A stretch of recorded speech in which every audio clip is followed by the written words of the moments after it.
Hi అండి. అందరూ బాగున్నారు కదా! అందరూ బాగుండాలి. అదే నా కోరిక. ఇగో ఎక్కువ సాగదీయకుండా తిన్నగా మ్యాటర్‌లోకి వచ్చేస్తాను. మొన్న రాత్రండి అలా యూట్యూబ్ చూస్తుంటే యూట్యూబోడు ఒక వీడియో పెట్టాడు. అది చూడగానే ఒకసారి గుండె గుబేరుమన్నదండి. అదేంటంటే అదే 2027 జనవరో, ఫిబ్రవరో అనుకుంటున్నాను. అప్పటి నుంచి కొత్త అప్డేట్ వస్తుందటండి యూట్యూబ్‌ది.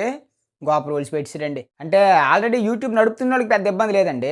కాకపోతే కొత్తగా యూట్యూబ్‌లోకి ఇలాగ అడుగెడుదాం అనుకున్నోళ్ళకి మాత్రం గోప దెబ్బండి. సంవత్సరంలోన 4000 గంటలు వాచ్ టైమ్ తెచ్చుకోవడానికే ఇదిగో ముప్పు తిప్పలు పడిపోయి 3 చెరువు నీళ్ళు తాగుతుంటే ఇప్పుడు సడెన్‌గా 4000 కాస్త 8000 చేసేసాడండి. దానికి తోడు పోనీ షార్ట్స్ తోటి మానిటైజేషన్ చేసుకుందామన్నా సరే మొన్నటి వరకు లాస్ట్ 90 రోజుల్లోన 1,00,00,000 వ్యూస్ కదండీ కావాలి.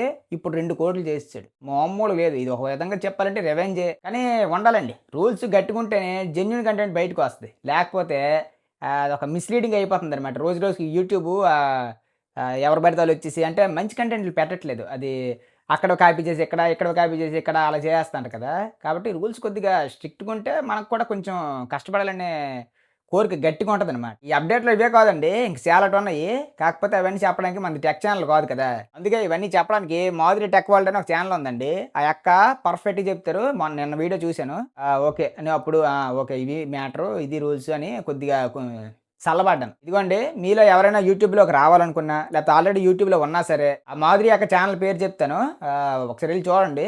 పర్ఫెక్ట్‌గా చెప్తారు. నిదానంగా మంచిగా చెప్తారనమాట. భయపెట్టేసి బెదిరించేసి అలా చెప్పరు. ఏట్రా మెల్లిగా ప్రమోషన్ చేసేస్తాను అనుకోవచ్చు. ప్రమోషన్ కాదండి. నేను యూట్యూబ్ పెట్టినప్పటి నుంచి ఆ యక్కనే ఫాలో అవుతాను. అందుకు నేను ఫాలో అవుతాను కదా! నాకు నమ్మకం కుదిరింది ఆవిడ మీద. అందుకు మీకు చిన్న రికమెండేషన్ చేస్తానంతే. ప్రమోషన్ అయినా చేసుకోవచ్చు తప్పులేదు. ఆవిడ చాలా జెన్యూన్ అండి.